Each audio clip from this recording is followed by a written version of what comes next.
पांचवें अध्याय के 21वें श्लोक में भगवान कहते हैं, बाह्य स्पर्शेषु असक्त आत्मा विदंती आत्मनि यत् सुखम स ब्रह्म योग युक्त आत्मा सुखम अक्षम अश्नुते। बाह्य स्पर्शेषु असक्त आत्मा परमात्मा के अतिरिक्त शरीर, इंद्रिया, मन, बुद्धि, प्राण आदि में तथा शब्द, स्पर्श आदि विषयों के संयोग जन्य सुख में जिसकी आसक्ति मिट गई है, ऐसे साधक के लिए यहाँ ये पद प्रयुक्त हुए हैं। जिन साधकों की आसक्ति अभी मिटी नहीं है और जिनका उद्देश्य आसक्ति को मिटाने का हो गया है, उन साधकों को भी आसक्ति रहित मान लेना चाहिए। कारण है कि उद्देश्य की दृढ़ता के कारण वे शीघ्र ही आसक्ति से छूट जाते हैं। पूर्व श्लोक में वर्णित प्रिय को प्राप्त होकर हर्षित और अप्रिय को प्राप्त होकर उद्विग्न नहीं होना चाहिए। ऐसी स्थिति को प्राप्त करने के लिए बाह्य स्पर्श में आसक्ति रहित होना आवश्यक है। उत्पत्ति विनाशील वस्तु मात्र का नाम बाह्य स्पर्श है, चाहे उसका संबंध बाहर से हो चाहे अंतःकरण से। जब तक बाह्य स्पर्श में आसक्ति रहती है तब तक अपने स्वरूप का अनुभव नहीं होता, अपनी आत्मा का ज्ञान नहीं होता। बाह्य स्पर्श निरंतर बदलता रहता है, पर आसक्ति के कारण उसके बदलने पर दृष्टि नहीं जाती और उसमें सुख का अनुभव होता है। पदार्थों को अपरिवर्तनशील स्थिर मानने से ही मनुष्य उनसे सुख लेता है, परंतु वास्तव में उन पदार्थों में सुख नहीं है। सुख पदार्थों के संबंध विच्छेद से ही होता है। इसीलिए सुषुप्ति में जब पदार्थों के संबंध की विस्मृति हो जाती है तब सुख का अनुभव होता है। वहम तो यह है कि पदार्थों के बिना मनुष्य जी नहीं सकता, पर वास्तव में देखा जाए तो बाह्य पदार्थों के वियोग के बिना मनुष्य जी ही नहीं सकता। इसलिए वह नींद लेता है, क्योंकि नींद में पदार्थों को भूल जाते हैं।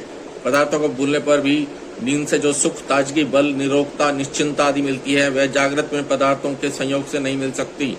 इसलिए जागृत में मनुष्य को विश्राम पाने की पुरानी पदार्थों से अलग होने की इच्छा होती है। वह नींद को आवश्यक समझता है, क्योंकि वास्तव में पदार्थों के वियोग से ही मनुष्य का जीवन मिलता है। क्योंकि वास्तव में पदार्थों के वियोग से ही मनुष्य को जीवन मिलता है। विदंती आत्मनि यत् सुखम। बाह्य पदार्थों की आसक्ति मिटने पर अंतःकरण में सात्विक सुख का अनुभव हो जाता है। बाह्य पदार्थों के संबंध से होने वाला सुख राजस होता है। जब तक मनुष्य राजस सुख लेता रहता है तब तक सात्विक सुख का अनुभव नहीं होता।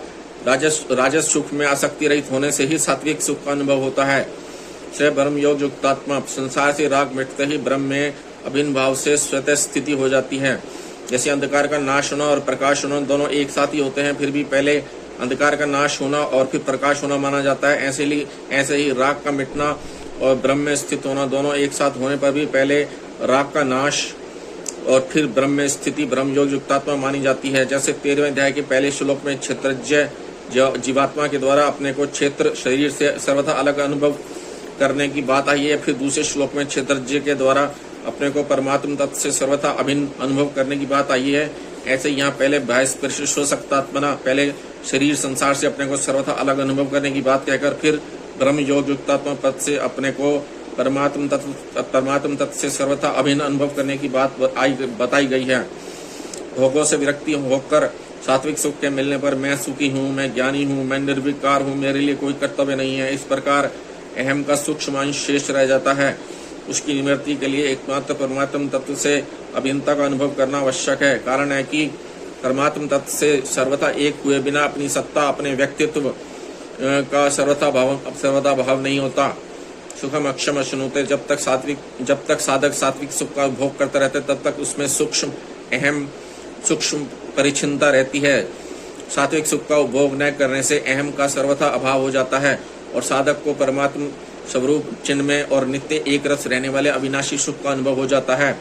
इस अक्षय सुख को अत्यंत सुख और एकांतिक सुख आदि नामों से कहा गया है। इसका अनुभव होने पर उस परमात्म तत्व में स्वाभाविक एक आकर्षण होता है, जिसे प्रेम कहते हैं। इस प्रेम में कभी कमी नहीं आती, परंतु यह उत्तरोत्तर बढ़ता ही रहता है।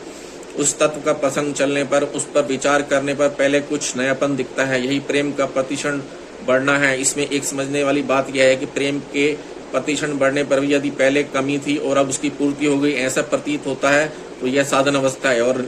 और यदि नयापन दिखने पर भी पहले कमी थी और अब पूर्ति हो गई, ऐसा प्रतीत नहीं होता तो यह सिद्ध अवस्था है।